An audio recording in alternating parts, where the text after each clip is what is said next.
Mais um programa O Amor Pede Passagem. Você aqui sempre é bem-vindo. Hoje o tema é o amor a Deus e a meditação. Dr. Alberto já está aqui conosco e vamos iniciar as perguntas. Dr. Alberto, a oração e a meditação são vias de acesso ao divino?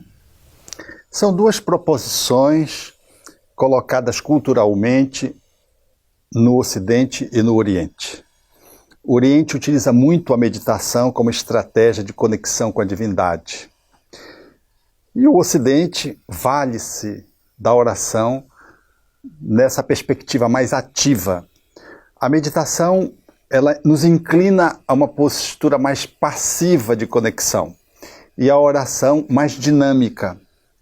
Mas elas têm similitudes que são minimamente curiosas. Enquanto, por exemplo, num tipo de meditação no Oriente usa-se os mantras, aqui no Ocidente, uma das estratégias que se vale na oração é a repetição, que lembra os mantras, naturalmente, que têm vieses diferentes. Ambas, ativa e passiva, são formas diferenciadas de como o homem pode buscar a divindade. A divindade pode ser acessada por várias vias. Essas são duas vias bem clássicas colocadas na humanidade. E quantas vezes a gente deve orar por dia?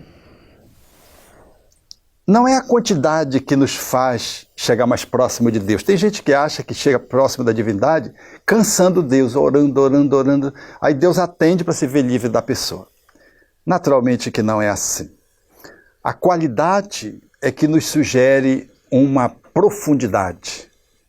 Não é a longura de uma prece, mas a profundez dela que nos permite uma conexão do eu interior superior, do nosso espírito, com o grande espírito que criou o cosmos.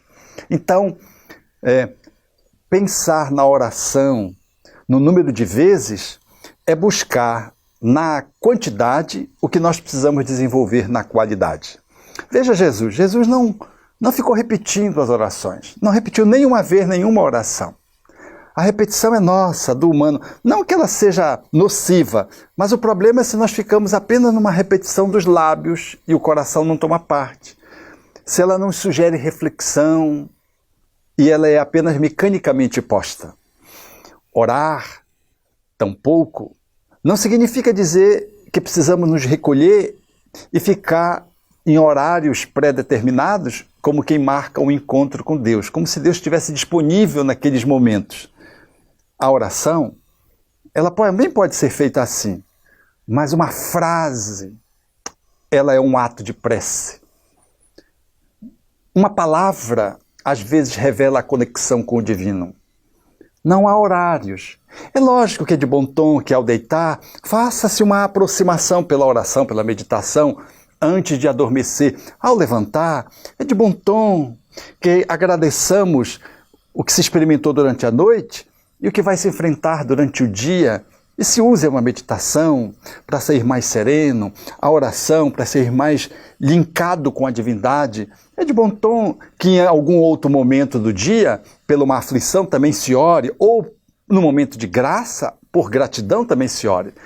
Mas não há, de modo algum, essa contabilização que seja ideal.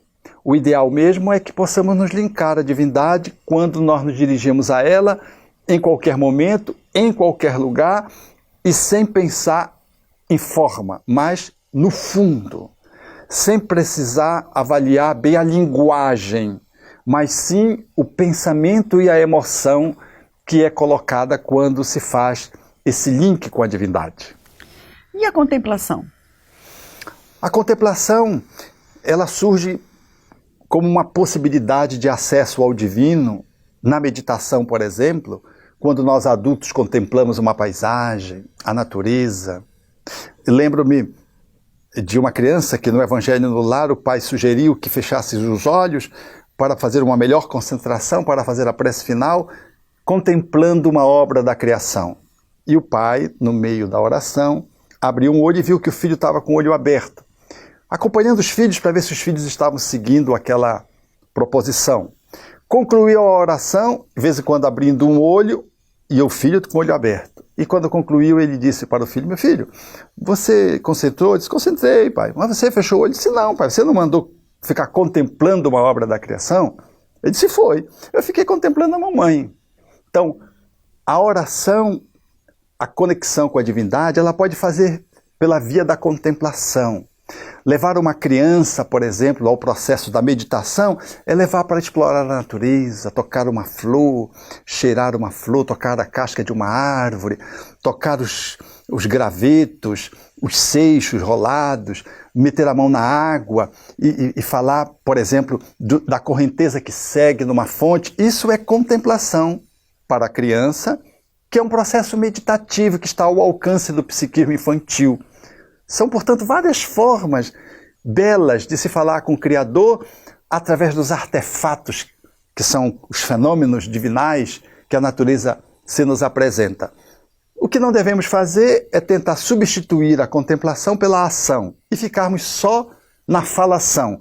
Jesus haveria de dizer isso ao seu tempo. Não são aqueles que dizem Senhor, Senhor, que entram no reino dos céus, mas aqueles que fazem a vontade do meu Pai. Ou seja, essa contemplação ela é inútil e às vezes nociva. Se eu vou pretender encontrar Deus numa contemplação demorada, que me mobilize e que transforme a minha vida num exílio, me distanciando da sociedade para encontrar o divino, quando o divino quer que eu me encontre com ele no encontro com o outro nas relações sociais. Então tem esses detalhes que a gente precisa contemplar na contemplação. Nós vamos agora para o nosso intervalo e no próximo bloco voltamos sobre meditação.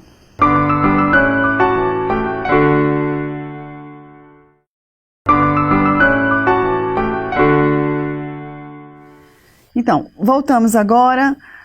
Vamos lá. Doutor Alberto, quando a gente medita, vem muitos pensamentos, as preocupações do dia a dia. O que nós podemos fazer na hora para nós nos concentrarmos e entrarmos no processo de meditação? Quase sempre isso é uma briga em todo mundo que vai meditar. Os corcéis pulando na mente. Os macaquinhos pulando de galho em galho. A velocidade das ocorrências saltitando no campo da minha mente.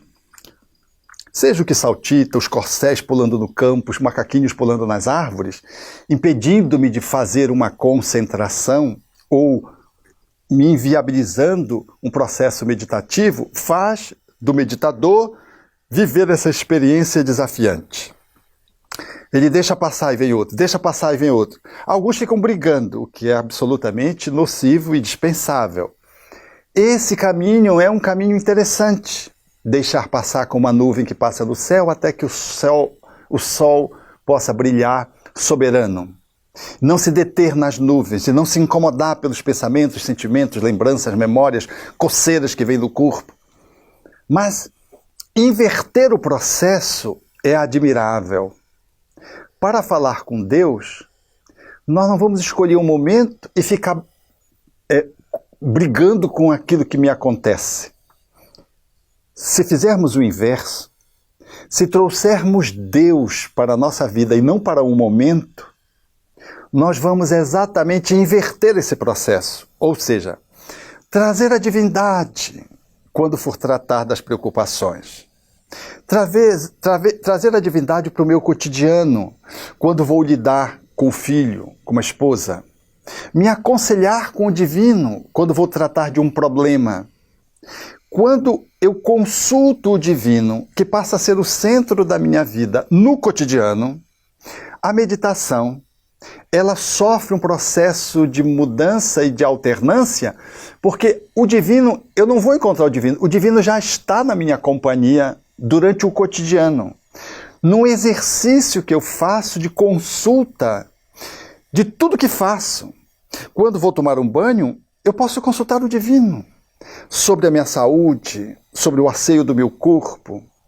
Quando eu vou exercer a profissão, eu posso colocar o divino como seja o meu co-orientador no exercício da minha profissão e me perguntar o que divino gostaria que eu fizesse nesse momento. É um diálogo interno.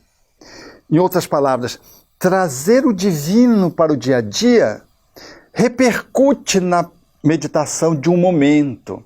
O problema é que a gente se desconecta do divino e quer encontrar Deus no momento. Tudo aquilo que eu vivo desconectado do divino vai para o momento da meditação. Então a proposta que os espíritos fazem nesse caminho é fazer exatamente ao contrário. É trazer o divino para o cotidiano para que num dado momento eu possa fazer esse refinamento. Mas quando eu vou fazer o processo de momento da meditação, eu já experimentei a meditação plena no cotidiano, porque isso é meditação plena. Se eu estou lavando uma louça e estou conectado com o divino, eu não estou só lavando uma louça, eu estou lavando junto com o divino. Essa é uma proposição que parece um jogo de palavras, mas não é.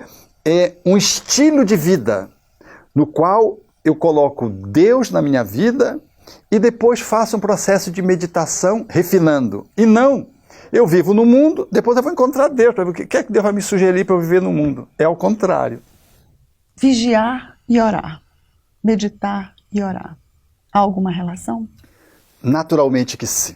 A proposta de Jesus no evangelista Marcos é analisai, vigiai e orai. É nessa sequência. Analisar é refletir, questionar, discernir, analisar. Vigiar é estar atento, aberto, estar com atenção. E orar é a postura da imersão, do mergulho ou da ação. Por isso que o processo meditativo, ele se for feito apenas mente isolado, ele sofre um processo de prejuízo. A meditação, ela precisa ter o contraponto da ação, para que não fique apenas uma ação num ativismo enlouquecido e cego, e nenhuma meditação dourada, longe de uma transformação social conseguida graças a uma interação de vivência e de uma interação humana. Então, a proposição evangélica, ela é sábia, proposta por Jesus. Temos que analisar, meditar, estar atento à atenção plena e orar. Orar no significado de poder fazer uma conexão de momento, a oração propriamente dita, ou de orar no sentido de arar, de agir. Porque se perguntarmos como é que Jesus fez, será que Jesus... nós poderíamos dizer que Jesus meditou, ou a vida de Jesus era uma meditação plena? Tudo que ele fazia não estava o sagrado incluso. Será que Jesus apenas orou o Pai Nosso e fez aquelas orações outras mencionadas no Evangelho? Ou a atitude de arar de Jesus não era uma oração, porque todas elas eram ações muito conectadas com o divino. Então, nós podemos olhar nessa perspectiva e podemos trazer com diferentes interpretações essas instâncias que estão interconectadas e que nos permite levar uma vida mais saborosa, mais intensa, mais leve, mais suave, mais gratificante e mais útil para nós mesmos e para os outros. E o que seria mais eficaz? Meditar ou orar? Diz Joana de Ângeles que pela oração a gente fala com Deus e pela meditação a gente escuta a resposta. Ela faz esse trocadilho que é extraordinário. Ambos se completam. A oração do ocidental a gente expõe, fala, faz a nossa catarse, usando a sinceridade, usando as repetições de acordo com a religiosidade de cada qual, ou simplesmente de alma a alma, falando com o divino. Isso é muito bom e extraordinário. E a meditação é o espaço de serenidade que se abre para que o divino fale. Porque o divino fala através da nossa própria consciência. Ele fala através das inspirações dos bons espíritos. Ele fala através dos conselhos do nosso anjo guardião. Então, oração e meditação são duas articulações inteiramente indissociáveis num processo de chegada do divino. São duas vias que se complementam, necessárias e que todos nós deveríamos experimentar. Doutor Alberto, muito obrigada por estar conosco aqui mais uma vez no programa. Obrigada a você que esteve conosco também durante o programa. E fique conosco para o próximo programa. Até mais.